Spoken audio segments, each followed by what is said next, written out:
Have you ever wondered about this? You go back and play Star Wars: The Knights of the Old Republic or read Tales of the Jedi. When it comes to warfare, capital ships, handheld weapons, you'll notice much has changed. Some technologies are more prominent, like the Vibro sword in the Old Republic era. Capital ships are of different designs, often smaller, in the case of Tales of the Jedi, with completely different design sensibilities. However, with all that said, the basic elements of combat have remained the same. I'm talking specifically about the blaster, the turbo laser, and the energy shield. I'll discuss why that's the case and why Star Wars has never managed to invent anything better, at least which has stuck around, on today's video.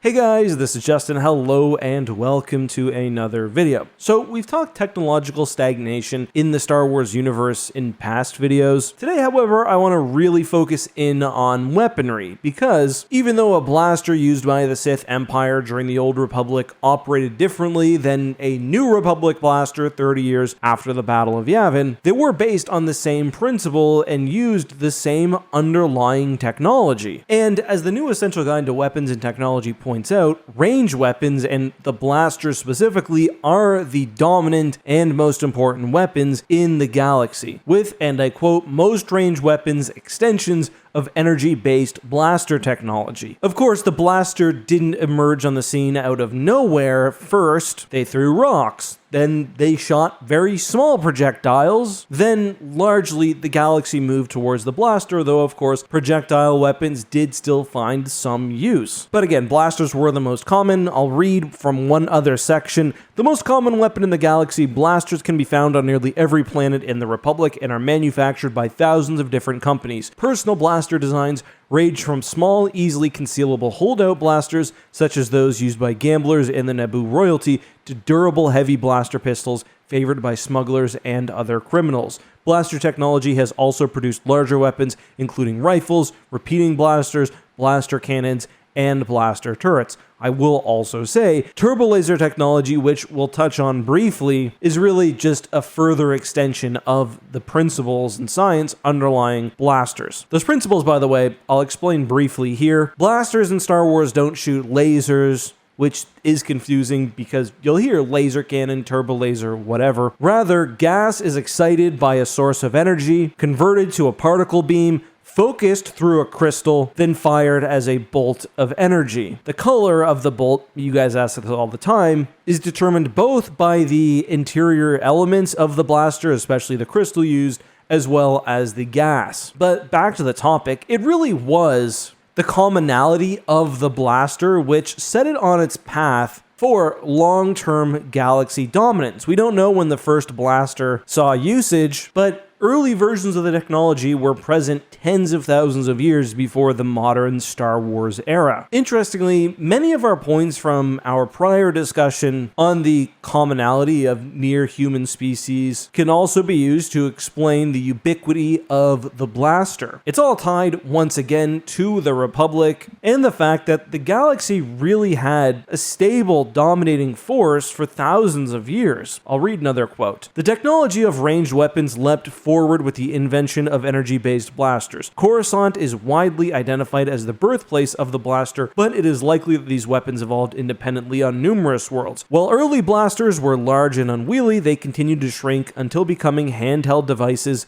similar to those used in modern times. With the advent of hyperspace travel, blasters proliferated throughout the galaxy, and you can see how we're on our way. Blasters, having found prominence in the core and representing a big jump in technology, soon became the default weapon for every aspect of the Republic's military. This is important because it means not only were blasters produced in incredible numbers and sent across the galaxy, but also because they were the weapon fighting the biggest wars across the galaxy. Star Wars is unique in that while there were many smaller conflicts during the Republic era, any major war would have necessarily involved the Republic. War is the best accelerator of technological improvement, at least in the case of weapons, so the blaster was constantly being upgraded because for every major war, the blaster was being featured at the very least on the Republic side,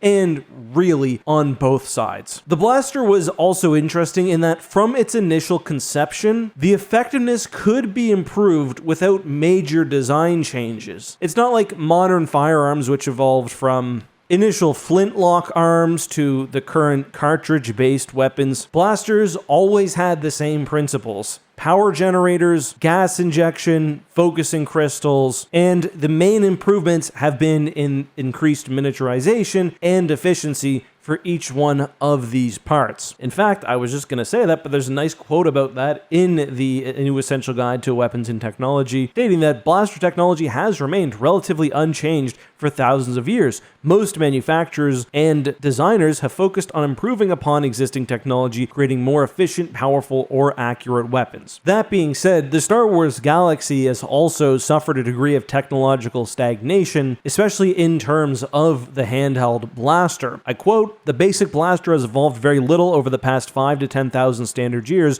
with only minor advances in energy efficiency, range, and accuracy, with bigger changes happening in the form of starship-grade weapons." And this is one of the other elements of the blaster which has made it so ubiquitous. Advancements in blaster research also benefited starship-grade weaponry and vice versa. Though in Star Wars Legends, we see continual increases in turbo laser yield. The Anakin Solo, for example, has turbo lasers so powerful the ship drains power from other systems to fire them. The bridge goes dark and shakes as the long-range weapons devastate enemies from a distance. The Yuuzhan Vong War necessitated advancements, but the handheld blaster itself never really changes, and most of the advanced handheld weapons are usually of another variety, like the Verpine Shattergun. I do wonder whether it's possible that eventually kinetic weapons may usurp the 10,000-year reign of the blaster, at least for handheld guns, but it's hard to say. Anyway, I've mentioned this passage in prior videos, but we do get an interesting example of how Star Wars technology moved from faction-specific weapons to everyone basically using the same stuff in the Essential Guide to Warfare. There were various different weapon systems used by early capital ships, whether